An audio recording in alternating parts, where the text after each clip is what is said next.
তো গাইস, প্রথমে তোমরা এই ফানি ভিডিওটা দেখে নাও, এরপরে আমরা এই ফানি ভিডিওর ফানি কমেন্ট গুলো পড়বো। আমাদের বাড়ির সব থেকে বড় অনুষ্ঠানের দিন তো দেখতে দেখতে কাছে চলেই এলো, আর এইদিকে কিন্তু বাড়ির রং করার কাজও কমপ্লিট হয়ে গেছে। তাই সময় না নষ্ট করে মা ছেলেকে নিয়ে বেরিয়ে পড়েছিলাম আমাদের ফ্যামিলির সবাইকে ইনভাইট করতে। দূরের সবাইকে ফোনে ইনভাইট অনেকদিন আগেই করা হয়ে গেছে, কিন্তু যেহেতু এই প্রথমবার আমরা এত বড় করে একটা অনুষ্ঠান করতে চলেছি, যাদের বাড়ি কাছাকাছি তাদের বাড়িতে গিয়ে ইনভাইট করতে চেয়েছিলাম। আর এই সুযোগে আজকে আমাদের ফ্যামিলির সবার সাথে তোমাদের পরিচয় করাবো। तो चलिए शुरू करते हैं।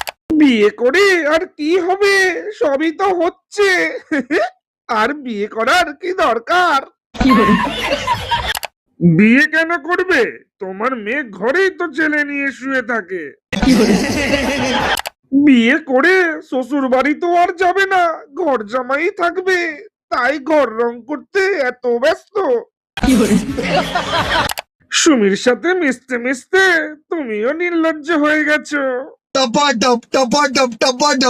নতুন কন্টেন্ট পেয়ে গেছে, এবার এটাই চলবে 1 মাস ধরে। হুম হুম নিঃসন্দেহে তুই ঠিক কথা বলেছিস।